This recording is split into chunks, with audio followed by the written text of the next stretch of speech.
goalposts, so it's touch and go now as to whether that match at 4:30 can go ahead. Let's go live now to our correspondent Fraser Maud, who joins me from the Manchester United team hotel where those protests first started earlier.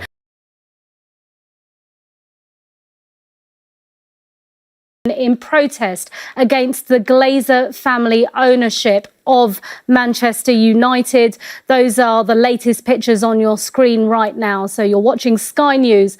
Breaking news here as fans invade the pitch at Old Trafford. Fans on the pitch, they are outside Old Trafford protesting and outside the Lowry Hotel in Manchester, where the Manchester United team is now holed up. They are unable to leave to get to the ground. It is now 3:32. Kickoff was meant at 4:30 p.m, so just under an hour to kick off for that Manchester United-Liverpool match. A crucial match, not just for those two teams towards the end of the season, but of course for Manchester City. All eyes in the sports world on this match for the Premier League. Manchester City could have been at the top of the Premier League had this match, or will this match go ahead. You are watching pictures on your screen of the very latest of that pitch invasion on the right of your screen. On the left of your screen, live pictures from outside Old Trafford, where thousands of fans have gathered. They are calling for the Glazer family to relinquish ownership of Manchester United and to step down. Right, more breaking news for you now. And Nazanin Zaghari-Ratcliffe, according to Iranian state TV, the UK is to pay £400 million to Tehran to free the Iranian British woman Nazanin Zaghari-Ratcliffe. We had that breaking news earlier, of course, for a call to clear military debt. Let's go right over to our diplomatic editor, Dominic Waghorn now. Dominic, what can you tell us about this deal that's been done to finally free and bring to an end Nazanin Zaghari-Ratcliffe's ordeal? Well, I can tell you, disappointingly, it doesn't seem to have been done. No confirmation from the Foreign Office about this. They've issued a very short statement, a Foreign Office spokesman saying, "We continue to explore options to resolve this 40-year-old case and will not comment further as legal discussions are ongoing." And the impression I have from officials at the Foreign Office is this is not true. And the State Department in America has also categorically ruled out reports that it had done a deal with the Iranians. There have been reports that Iranian state TV was saying that the Americans and the Iranians had agreed a prisoner swap, 4 Iranian prisoners for 4 American prisoners, and billions of dollars to be paid to the Iranians. The Americans are saying that reports of a US-Iran prisoner swap deal are not true, and the British are saying that negotiations are ongoing. So, regrettably, no confirmation from either the Americans or the British that Western prisoners are going home. No confirmation that Nazanin Zaghari-Ratcliffe is heading home. The only consolation for her family and her supporters is that the British are saying that negotiations are continuing. Those negotiations are, we assume, to do with the debt. As you say, there's a debt in terms of the Iranians paid £400 million to the British in 1979. In 1979, there was a revolution in Iran that ushered in a theocratic Islamic Shiite regime that the British didn't want to send tanks to, and so the tanks were never delivered. And there's been wrangling ever since over that debt between the Iranians and the British. The money was paid into a frozen bank account, but it hasn't got to the Iranians. And although the British won't admit the two cases are linked, we understand negotiations as far as Nazanin's future and other prisoners are looking at that tank debt. So if there are negotiations going on, and there's no confirmation yet as to whether the focus of those negotiations is on the tank debt, then there hasn't been progress as far as the British are concerned. That money's not going to be paid, despite the Iranians saying that an agreement has been reached. So one possible interpretation is the Iranians are trying to bounce both the British and the Americans into making more progress in negotiations over the fate of both countries' prisoners in Iran, or this is just Iranian diplomacy. And the Iranians have been pretty murky, pretty opaque throughout the case of Nazanin Zaghari-Ratcliffe. It's hard to read their motives. I think all we can say categorically at the moment is the British are denying any reports about progress towards Nazanin's release. Now, she should have been released on March the 8th. Her 5-year-old sentence came to an end then, but she was rushed back into court, had to face more charges charges that she's convicted of spreading propaganda against the Iranian state. A 1-year jail sentence was imposed and a 1-year travel ban, and those negotiations about her fate continue. But at the moment, there is no confirmation from London or from the UK about any progress or any breakthrough in those negotiations to have her released. Yeah, Dominic, I can tell you that Tulip Sadiq, the family's MP, has also tweeted that, saying that she has heard the news circulating but has not had any confirmation of this. She said she's spoken to the family and they have heard nothing confirming any of these rumours. As you say, this could well be a public diplomacy, Iranian style. It is, of course, to clarify for our viewers, Iranian state TV that made that statement. You have now spoken to the Foreign Office. Let's talk a bit about Nazanin and how she has struggled over the last few years, finally released last month, and then, of course, told that she had to go back into jail. It's really taken its toll on Nazanin and her family. Yeah, so she was arrested in April 2016. She went to Iran to introduce her daughter Gabriella to her Iranian parents in Tehran, and on the way out at the airport, at Tehran airport, she was arrested and she was charged with trying to topple the Iranian regime. She was given a 5-year jail sentence, and in those 5 years, her family say that she was tortured, she was subject to psychological distress and abuse. She went on hunger strike, and a number of times she came pretty close to worrying her family sufficiently to really worry about her life and her state of mental health. She was then released on house arrest a year ago, along with thousands of Iranian prisoners because of COVID-19. She's been staying with her parents ever since, and then the ankle tag was removed from her ankle, and she was allowed to be released to travel around Tehran when that 5-year sentence came to an end, as I say, on March the 8th. But then she was taken back to court, and very cruelly she was subject to more charges of spreading propaganda to do with a protest she's alleged to have taken part in outside the Iranian embassy in London. So in terms of trumped up sort of lame charges, it doesn't get much more trumped up than that, saying that because she was at a protest, she was spreading propaganda. Regardless of that, she was given a year-long sentence and a year-long travel ban. Now, she hasn't gone back to jail yet, and she's not, I don't think, being told whether she'll have to or whether she'll be able to serve that year-long sentence at home under house arrest. But on the face of it, she won't be reunited with her family for another 2 years. Her daughter Gabriella is back in London now with Richard, her husband. And we saw some video of them counting down the days, crossing off the days towards the end of a 5-year sentence. So very hard for Gabriella and her father, Richard, as they are now kind of in limbo. They don't know what the fate of Nazanin will be. Their hopes would have been raised, I think, but I think they know the Iranians well enough to know that the Iranians have played games in the past. They have used public statements on Iranian state TV to try and put pressure on negotiations, kind of use it as leverage. So I think Richard would have been pretty cautious about this. And that will have been vindicated, it seems, by the British now saying that there's no truth in the Iranian state TV claims, as you say, that there has been a breakthrough and that she's going to be released because the tank debts will be paid. Negotiations are ongoing, but there is no confirmation on this side that that money's been paid or that she's coming home. Dominic Waghorn, thanks very much indeed. And we will, of course, keep you updated on what's happening there. Let's go back now to those pictures from Old Trafford, the protest there by fans against the Glazer family following the European Super League fallout.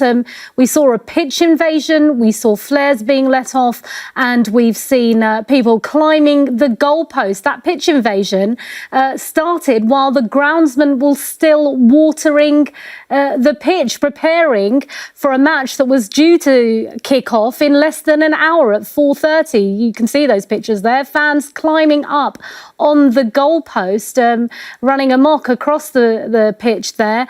And seemingly so, this is not a small breakaway group. This is the majority of Manchester United fans. That protest, not just at the ground, but also outside the team hotel. Let's take you there now. Fraser Maud joins me live from the Manchester United team hotel, the Lowry in Manchester. Fraser, describe the scene to us there now. Are the team still stuck inside? They are, yeah. It's pretty quiet down here now, it has to be said. There's still a handful of fans down here protesting, the majority of them out on the road away from the main concourse area here outside the hotel in Manchester. But the majority of them have now moved on to Old Trafford, which is where thousands of people are still gathering to voice their displeasure at the club's ownership by the Glazer family. So the teams we would have expected to have left the hotel here probably about a couple of hours before kick-off on a normal day. Clearly that hasn't happened. The teams are still inside, or the Manchester United team is still inside, so it seems highly unlikely that the game will get underway at 4:30 as it should do. Whether or not it will be delayed until later on this evening, whether or not it would be postponed to another day altogether remains to be seen. We haven't had any confirmation as yet from the Premier League or from either of the two clubs involved, Manchester United and Liverpool.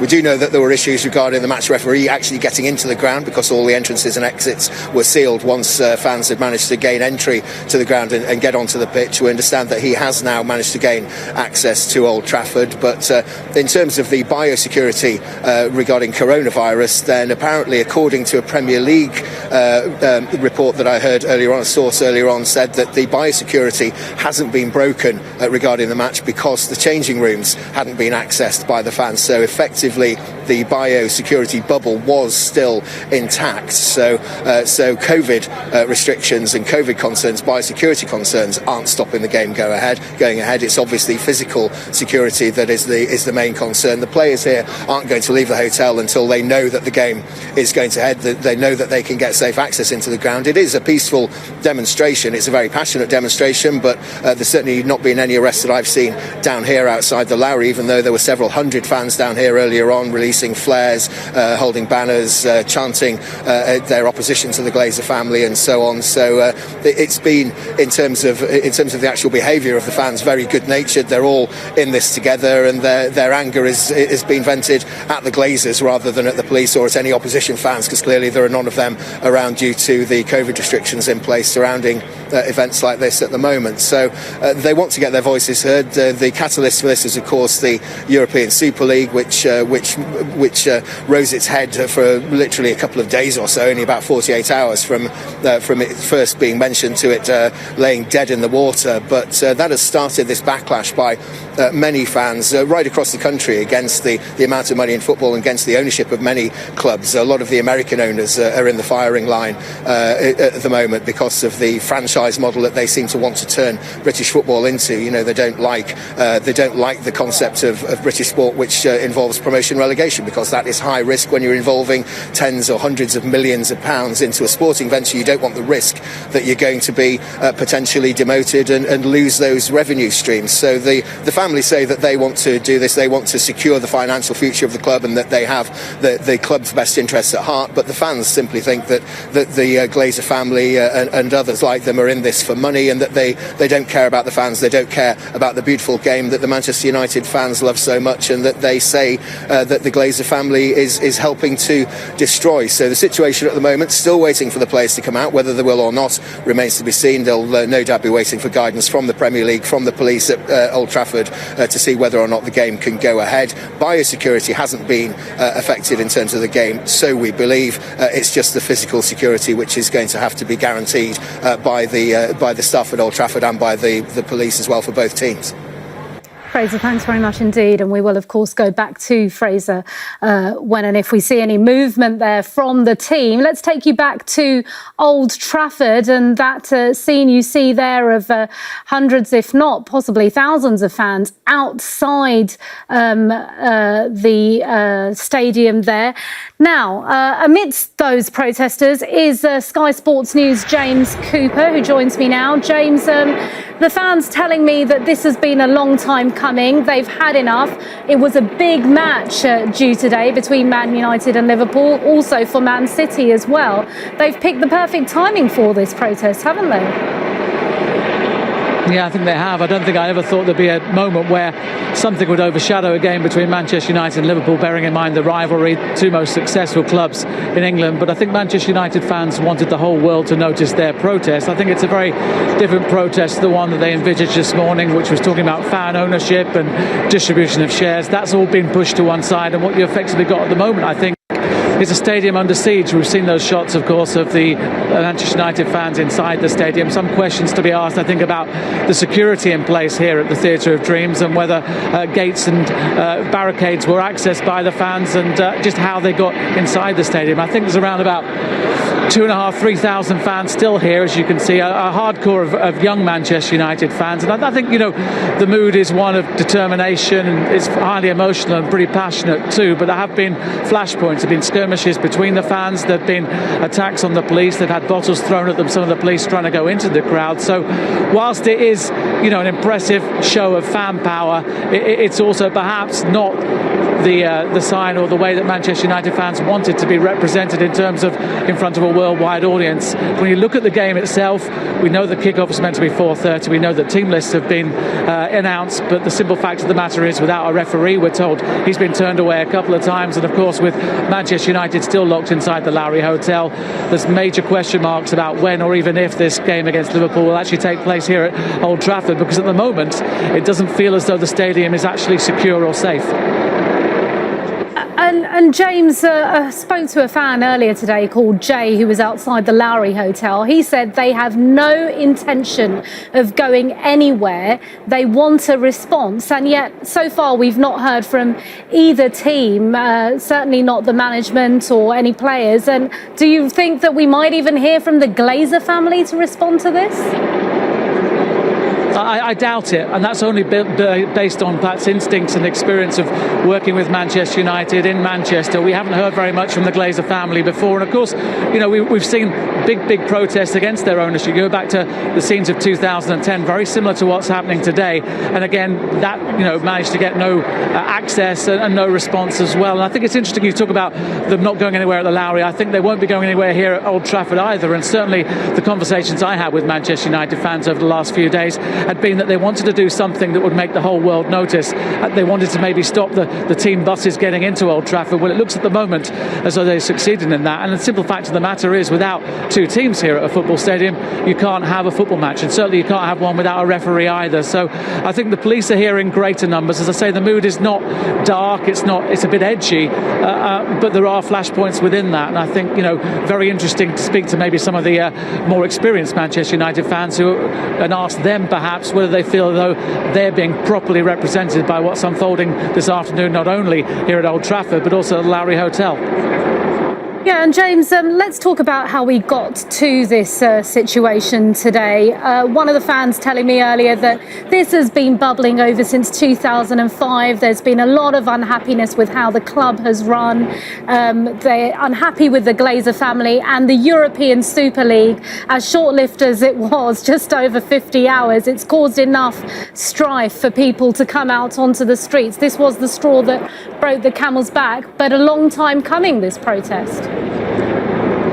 Yeah, I think it is. I think the only difference between all the things you've talked about there is that Manchester United were doing that, if you like, in isolation in terms of the fans and their protests. And, a lot of the other Premier League clubs were looking at what was happening here at Old Trafford and laughing and poking fun at Manchester United. Well, that's changed somewhat. I think Manchester United fans think they're at the vanguard of things, but clearly it's a Liverpool problem as much as it is a Manchester United problem. So I think they feel as though they're kind of making their presence felt. As we say here, another police helicopter has arrived just below us. It's actually landing in the Old Trafford car park, and that's the noise you can hear here. And I think you're right. I think Manchester United fans have simply had enough. But I think the other problem with Manchester United fans, and it's ironic bearing in mind we're talking about a club with a name United, is that they aren't united perhaps as a fan base. I think there are different sets of fans trying to achieve different aims. I think some fans wanted this to be peaceful. They wanted maybe it to be constructive. Other fans wanted to make people sit up and notice, and I think they're doing that right now.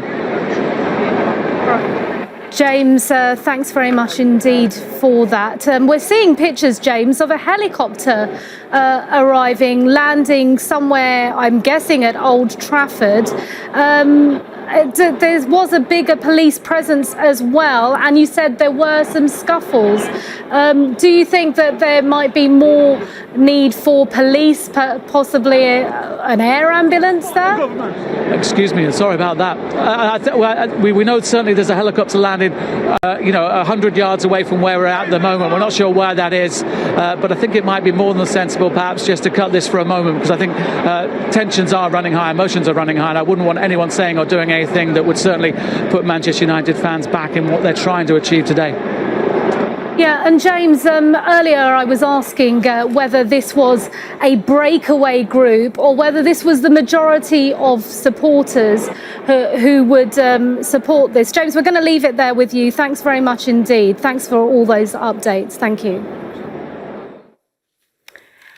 OK, well, let's bring you some more of the other breaking news happening this afternoon. The Nazanin Zaghari Ratcliffe situation and reports that the UK has agreed to pay £400 million to Tehran to free the Iranian-British woman who's been jailed there for a number of years. Of course, conflicting reports there. In the last few minutes, the Foreign Office here has denied that a deal has been done. Let's go to Tim Marshall, Foreign Affairs writer and Sky's former Foreign Affairs editor. Tim, good to have you with us. How are you seeing this play out? Is this the Iranian diplomacy carried out publicly? Is it trying to do a deal by pushing and forcing Britain's hand?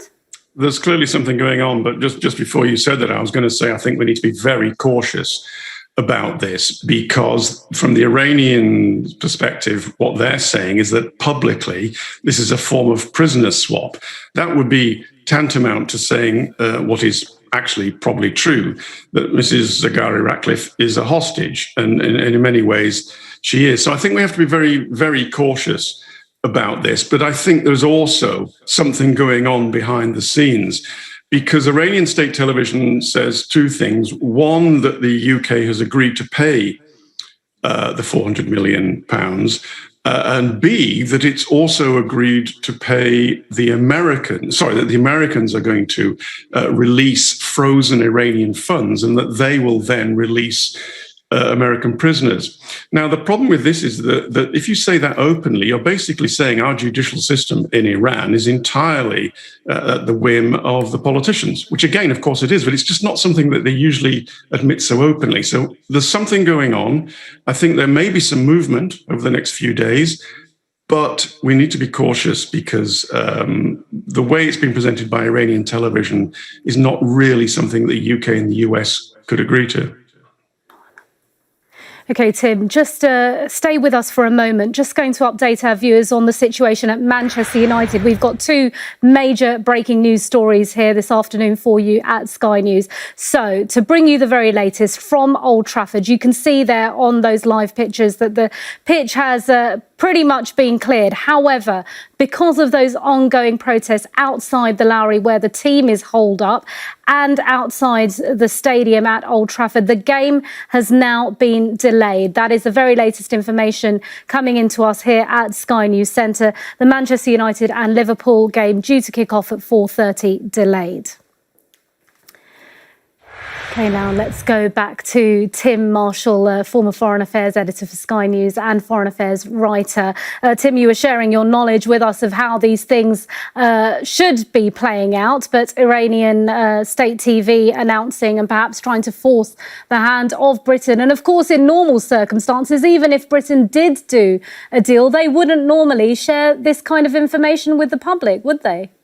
Well, when it comes to these sums of money, I think they would have to. It's worth going back briefly to the history. 1971, a UK government-related company, IMS, 1971, agreed to sell 1,500 Chieftain tanks and some other armoured vehicles to Iran, which was then ruled by the Shah of Iran.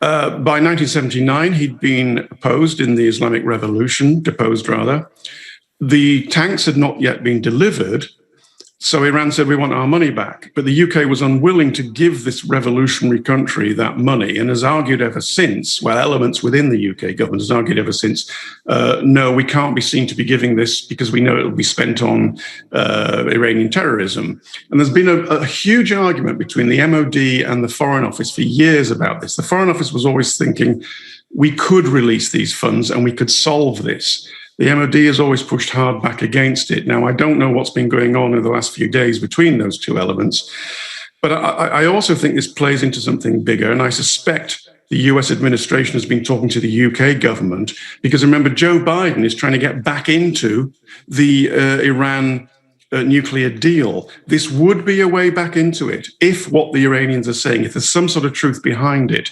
So I think there's something going on, but I just don't think it can be presented from the UK and American side in the manner that the Iranians have presented it. I mean, the UK does owe Iran that money. The US has frozen those funds. There is a mechanism for those monies to be handed over. But the mechanism from the American-British perspective can't say that it's about paying hostage money. Tim Marshall, thanks very much indeed for that insight. And you're watching Sky News. Coming up, the latest on that Manchester United protest as fans show their anger with the club owners ahead of their game against Liverpool, which has now been delayed this afternoon. Live pictures too for you on your screen from the hotel. Flares, as you can see, behind that police line formed to protect the team as they were due to leave for the stadium but have been delayed.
This is Sky News. I'm Simon Mawson. The headlines. Manchester United fans protest outside the team hotel and on the Old Trafford pitch ahead of their match against Liverpool this afternoon. It's been delayed. We'll have the latest live from Manchester. Also this hour, the Foreign Office denies reports from Iranian state TV that Nazanin Zaghari Ratcliffe could be about to be released. The last lap, the Foreign Secretary says a careful approach on easing COVID restrictions is still necessary. We're very close now to really turning the corner, and I think we still need to be careful. Daily COVID tests are being considered as an alternative to quarantine for people exposed to coronavirus.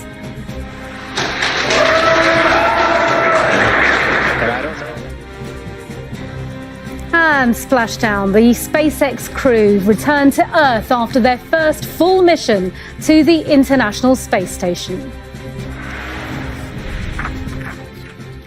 Good afternoon. Breaking news. Manchester United fans have been protesting at Old Trafford on and off the pitch and outside the team's hotel ahead of their game with Liverpool. Momentum against the club's owners, the Glazer family, has increased since the attempt to join the European Super League last month. And in the last few minutes, it's been announced that the game has now been delayed, but no confirmation on what time it might start. It was, of course, due to start at 4:30. Let's get the very latest now from Jeff Shreves, the Sky Sports reporter. He's at Old Trafford. Jeff, incredible scenes where we've had a pitch invasion, people climbing the goalposts, and there weren't meant to be fans inside the stadium today. Absolutely. It was well known that there were going to be protests against the Glazer ownership of Manchester United this weekend. It was predicted that they would be in their thousands, but the security was indeed breached. It was at the far end from where I'm standing now, the East End corner. They came out onto the pitch. You've probably seen the pictures. Flares were being thrown, and they made their feelings very, very clear indeed. They then cleared relatively quickly, but reappeared in a smaller number about 25 minutes, 35 minutes later. And there had been dribs and drabs of fans still inside the stadium. They've now all gone. You can probably hear the police helicopter overhead. We're told there's a meeting as we speak at 4 o'clock. A decision was expected, or an announcement as to when that delayed kickoff would be. But I can tell you, both sets of players, both teams are in their hotels in Manchester city centre. They're all in their rooms. They do not, as we speak, know whether or not this game is going to go ahead, indeed, or at what time. Jeff, it seems to have taken everyone by surprise. We knew there was going to be a protest. We know there was anger building up following that European Super League, as short-lived as it was, debacle. But it seems that fans have really picked their moment to come out and have their voices heard. One fan telling me they've been angry since 2005 and they're not going until the Glazer family go. Oh, there's no question that the fans are absolutely furious. They feel disenfranchised. They feel that the Glazers contribute absolutely nothing, in fact, less than that to this club. And they are adamant that they will drive the Glazers out of ownership. And this protest today was, on their part, meant to show their depth of feeling. Now, these are indeed unprecedented scenes. We haven't seen this at Old Trafford before. You're quite right when you say there has been anti-thing for some time now towards the Glazers, but this has really moved up to another level. And you're quite right as well when you say we knew these protests were going to take place, but the fact they were able to breach security, that really has caused some consternation, and there will definitely be questions asked about that. And as we speak, we still don't know when this game is going to kick off or if it's going to kick off. And let's give some context, Jeff, for this match. Of course, it's a big match for the Premier League. I mean, it's always a big match when Manchester United and Liverpool play each other. That in itself is a big deal. And then, of course, crucial for Manchester City, because if Manchester United lose to Liverpool, they would have been champions of the Premier League. So all eyes, particularly from the sporting world, on this match and on what's going on today. It's one of the iconic fixtures of English football, and there were huge potential ramifications from it. If Manchester United lose today, Manchester City are crowned champions. Liverpool, if they were to beat Manchester United, delighted that reignites their push for European places, whether it be Champions League or indeed Europa League, but hands Manchester City the title. But they won't worry about that. They've got to think about where they are right now, so they would happily accept that. So an awful lot riding on this game today, and we had the team sent to us on normal time, which seems possibly a moot point, as because we don't know whether the team's named will ever actually take this field behind me. OK, Jeff Shreves, thanks very much indeed. Keep us across what's going on there. Well, let's go from Old Trafford to the team hotel, where Fraser Maud joins us now. He's been outside while these protests have been unfolding. Fraser, tell us what's happening there right now. We understand the team still holed up inside. They cannot leave. That's all right. They won't be leaving until they have absolute clearance that the game is going to go ahead, and that still is very much in doubt. You'd have to say it's been announced that the game's been postponed. That comes as no surprise given the time we're at now. The game was due to kick off at 4:30. The players should have left the hotel here at around about 2:30, but there are a great number of fans who were down here earlier on, a couple of hours ago. There were a couple of thousand fans down here, many of them on the steps of the hotel, blocking any entry or exit from the hotel. The team coaches, 2 team coaches, for social distancing reasons, they have to use 2 coaches, not 1, parked outside the hotel ready to receive the players. They're still there. I've just come to one of the entry roads to the hotel now. We can see a minor standoff here between police and a small group of fans. There's about 100 or 200 fans who are here on one of the main roads as the coach would leave the hotel to go towards Old Trafford, which is a couple of miles away from here. There was a brief standoff, some flares were thrown, there was some altercation between the supporters and the police. No arrests made here. I'm not sure what the situation is regarding arrests at Old Trafford. Clearly the pitch invasion and so on that may well lead to some arrests if those people can be identified. But in terms of the game going ahead, the biosecurity bubble, we understand, hasn't been breached because the player dressing rooms weren't accessed by the supporters at the same time as that pitch invasion. But clearly security, physical security and physical safety is the main concern now, and the players here and in another hotel in Manchester, the Liverpool players will just be sitting this out waiting to see what happens. But in terms of their preparation for the game, all of that has gone out the window. Their dietary requirements and so on will have been finely tuned for a 4:30 kick-off. Their pre-match warm-ups and so on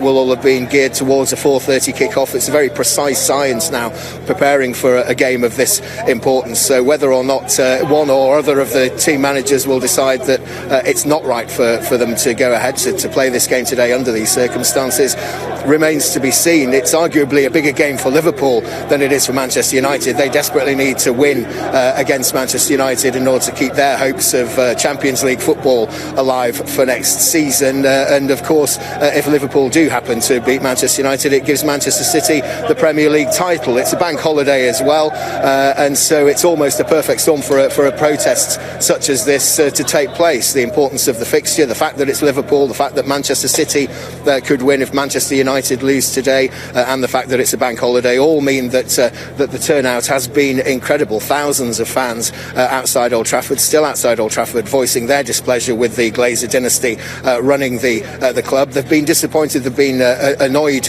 and angry at the Glazer family ever since they took over 15 years ago. So the fact that they want the Glazers out is no secret, but this has of course been catalysed by the brief appearance of the possibility of a European Super League, which Manchester United and Liverpool were at the heart of in its creation. That's now dead in the water, but it has certainly stoked the fire when it comes to the anti-Glazer protests here in Manchester. The voices said that they wanted to make sure, the fans said that they wanted to make sure that their voices were going to be heard, that they were going to make a protest that would have a huge impact, not just here in the UK, but across the world. And it certainly seems as though they've achieved that goal. Whether or not they've caused the cancellation of a match today, a very important match today, does remain to be seen. At the moment, we know that the match is postponed. There's still no sign of any of the players appearing from the hotel here, so there is obviously a very real possibility that the match could be postponed rather than delayed and cancelled today, and there will be no match, no celebrations for Manchester City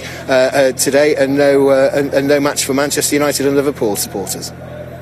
And Fraser, we are being told that referee Michael Oliver, who was turned away earlier from the ground by protesters, has now been let back inside. But let's talk a bit about how this protest escalated. A much larger police presence now outside the Lowry Hotel than we're used to seeing outside a team hotel. Were the police caught off guard as well? This has escalated far beyond what anyone expected. Absolutely. I mean, it was well publicised that there were going to be protests outside Old Trafford, so the policing there will have been whatever the Greater Manchester Police deemed appropriate for a protest of that size. I think what they won't have expected was that the protest was going to take place here outside the team hotel as well. The police response was very rapid. There are certainly a large number of police vehicles here, a couple of dozen or so in the streets around this area. Lots of police officers who've managed to clear the area outside the hotel. That area is now safe. There's nothing preventing the players from leaving the hotel and getting access to the coaches. In terms of what's happening on the street for when the coaches do, if they do leave, that's been cleared as well. So there are still pockets of protesters here. It seems as though the main protest is now concentrated more on Old Trafford. But as I say, there are a small hardcore group of protesters here who want to make their voices heard to the team as they go past in the coach, if indeed that is the case. So I think it would be too soon to say whether Greater Manchester Police were not adequately prepared for this. They certainly were here very quickly and in great numbers, and have made sure that there's no real damage to property, no real threat to anybody's safety here, and they are now forming these lines, and the protesters are, apart from occasional little slanging matches, as it were, between the protesters and police, it seems to be reasonably peaceful here. And as I say, since I've been down here the past few hours, I haven't seen any arrests being made here, but I can't say as to what's happened at Old Trafford as to whether any arrests have been made there or not.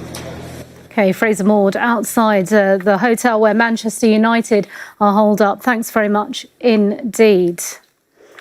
Right, well, let's take you to this afternoon's other breaking news now. And UK officials have played down the prospect of Nazanin Zaghari Ratcliffe's imminent release from Iran.